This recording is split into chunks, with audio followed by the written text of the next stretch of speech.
Halo semuanya, selamat datang di podcast kami bersama saya Renanda Hendriani atau biasa dipanggil Rere.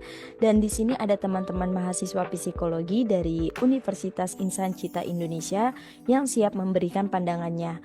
Yuk kita kenalan dulu. Halo Putri. Halo, aku Putri Nur Fitriana. Halo, aku Rodrigo Atari. Halo, saya Brilian Nur Aziza. Saya Ahmad Mustafa. Baik, untuk kali ini kita akan membahas sebuah isu penting nih yang terjadi di Komisi Penyiaran Indonesia atau KPI pada tahun 2021, yaitu tentang kasus pelecehan dan perundungan yang melibatkan beberapa individu di lembaga tersebut. Kasus ini menjadi sorotan publik karena bukan hanya melibatkan perilaku tidak etis tetapi juga menyentuh aspek psikologis yang sangat dalam baik bagi korban maupun pelaku. Nah, iya kasus-kasus perundungan dan pelecehan ini bukan hanya fenomena sosial yang serius, tapi juga melibatkan banyak faktor psikologis yang perlu kita cermati. Sebagai mahasiswa psikologi, kita sudah mempelajari berbagai teori yang bisa menjelaskan mengapa perundungan terjadi dan bagaimana hal tersebut bisa mempengaruhi baik korban maupun pelaku. Hari ini kami berempat akan membahas fenomena ini lebih dalam dengan mengaitkannya dengan konsep-konsep psikologi yang telah kita pelajari di kelas. Betul banget nih, Ova. Kita akan membahas fenomena ini melalui perspektif psikologi sosial, psikologi kepribadian, dan trauma psikologis. Kita akan melihat bagaimana mekanisme pertahanan diri bisa berperan dalam proses perundungan, baik bagi pelaku maupun korban. Sebagai tambahan, kita akan membahas bagaimana kita bisa mencegah terulangnya kejadian seperti ini di tempat kerja atau lembaga lainnya. Setuju banget nih Putri, di episode kali ini kita bakal lebih bahas dalam dampak psikologi dari kasus perundungan dan pelecehan di KPI ini. Selain itu, kita juga mengobrol tentang peran kita sebagai masyarakat untuk menciptakan lingkungan yang lebih aman dan inklusif. Jadi yuk dengerin diskusi kita hari ini. Oke, langsung saja mari kita mulai dengan membahas kronologi dan konteks kejadian di KPI pada tahun 2021 dan bagaimana hal ini menjadi sebuah fenomena yang patut kita perhatikan. Jadi untuk teman-teman yang mungkin belum terlalu mengetahui, pada tahun 2021 beberapa pegawai di Komisi Penyiaran Indonesia terlibat dalam kasus pelecehan dan perundungan terhadap rekan kerja mereka. Beberapa korban melaporkan bahwa mereka menerima perlakuan yang tidak pantas baik secara verbal maupun fisik, yang menciptakan kondisi kerja yang sangat tidak nyaman, bahkan ada yang merasa terancam dengan kondisi tersebut dan terpaksa diam karena takut akan balasan atau pengaruh buruk terhadap karir mereka. Kasus ini tentu sangat mengganggu ya, karena terjadi dalam sebuah lembaga yang memiliki otoritas di dunia penyiaran dan seharusnya menjadi contoh profesionalisme dan etika kerja. Namun di balik itu semua ada dinamika sosial dan psikologis yang perlu kita analisis lebih lanjut nih. Kenapa banyak yang memilih untuk diam dan bahkan menganggap perilaku seperti ini sebagai hal yang biasa? Apa yang mendorong perilaku untuk melakukan perundungan? Semua pertanyaan ini pasti ada jawabannya dari sudut pandang psikologis. Benar sekali Putri. Yang menjadi sorotan adalah bagaimana budaya organisasi di KPI atau lembaga serupa bisa menjadi tempat yang memungkinkan perundungan dan pelecehan berkembang. Ini berkaitan dengan bagaimana kita memahami konsep kekuasaan dalam kelompok. Bagaimana kelompok yang lebih besar dari itu mempengaruhi individu-individu di dalamnya untuk mengadopsi perilaku tertentu. Ini penting untuk dipahami agar kita bisa menemukan akar penyebab dari fenomena ini.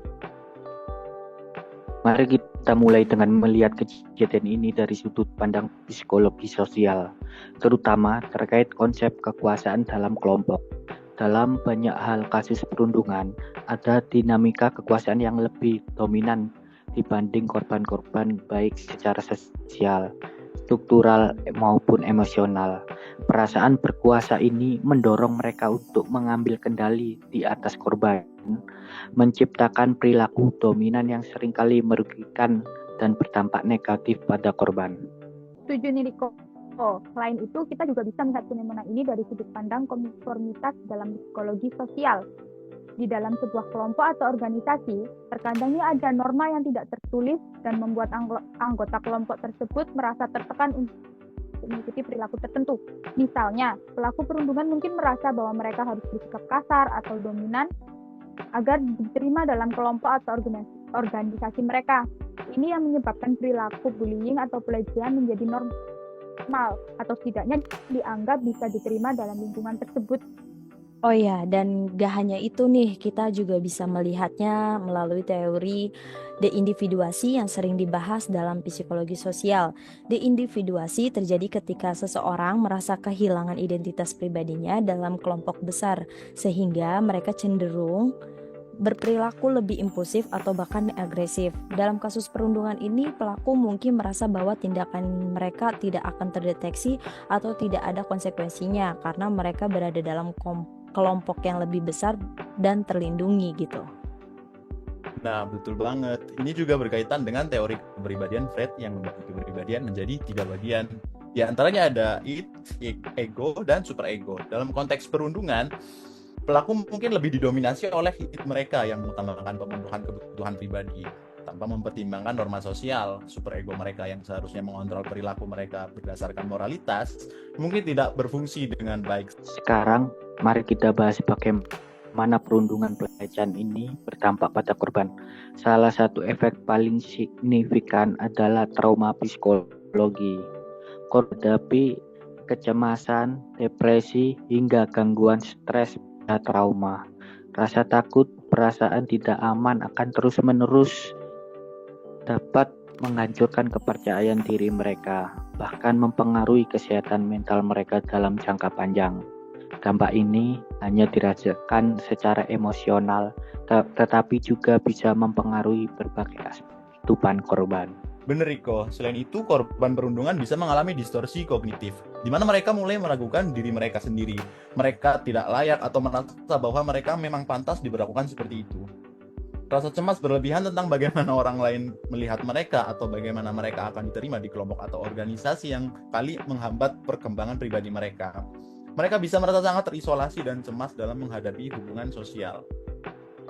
Dan jangan lupa, ada juga dampak psikologis terkait dengan penarikan diri sosial. Korban perundungan seringkali merasa sulit untuk berinteraksi dengan orang lain karena takut menjadi sasaran lagi.